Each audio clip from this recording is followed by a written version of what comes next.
get afraid. Don't be afraid. Go ahead, Daniel. Juwan, there was a pretty glaring rebounding discrepancy the last time out against Illinois.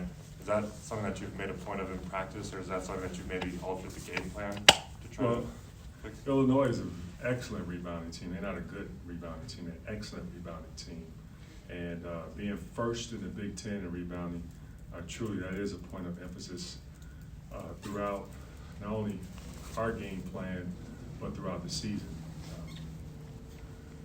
Going back to Illinois' last game, if you think about it, with Purdue, they were 20-8 in the first half, winning the rebounding deficiency. So differential.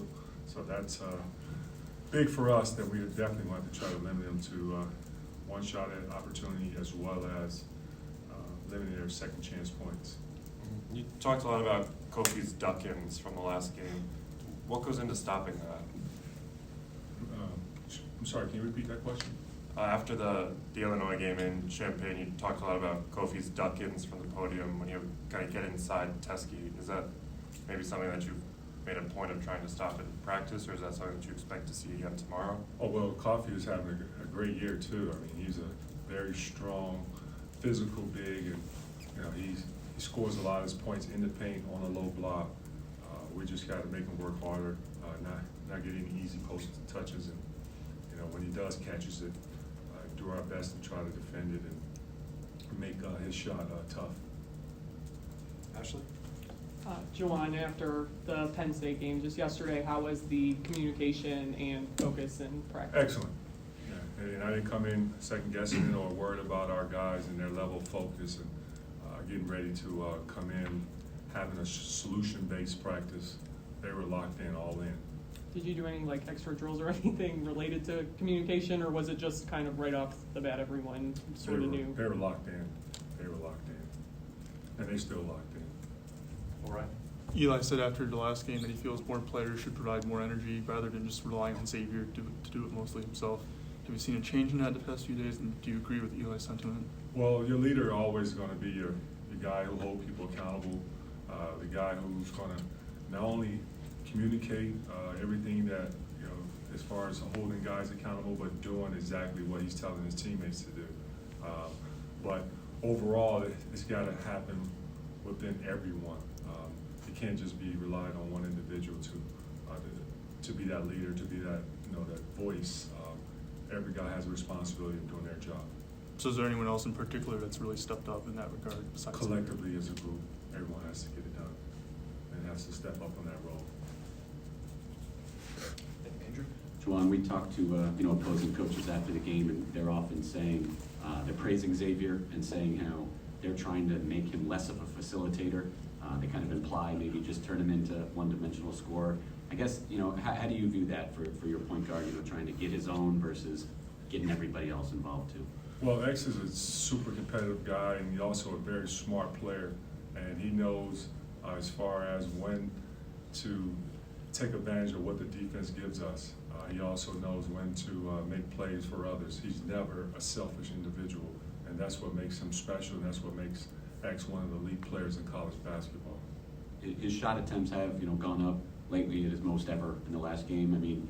I guess, are you okay with the number he's at, or is it just a product of maybe Isaiah being out, or what might be the reason? Yeah, I'll know. He would know when his load is pretty much too much, but I love where he's at.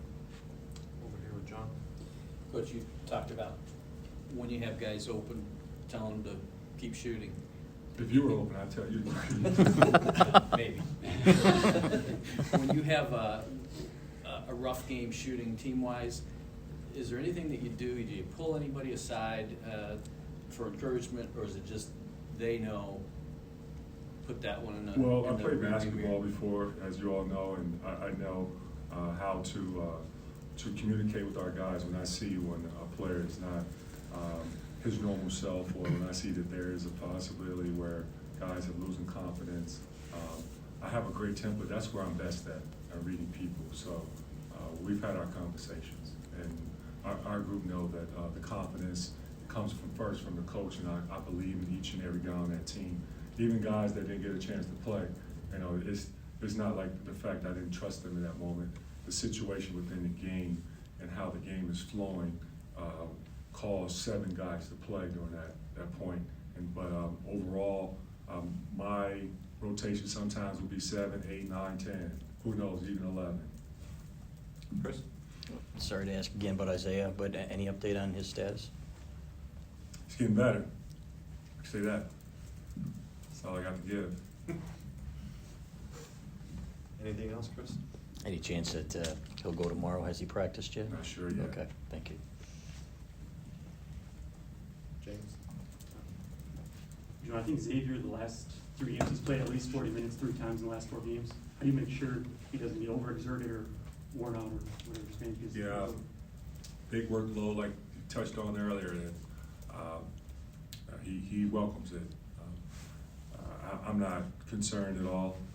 Our player development, our medical team, the way how we manage practice time, he'd get his chance to recover.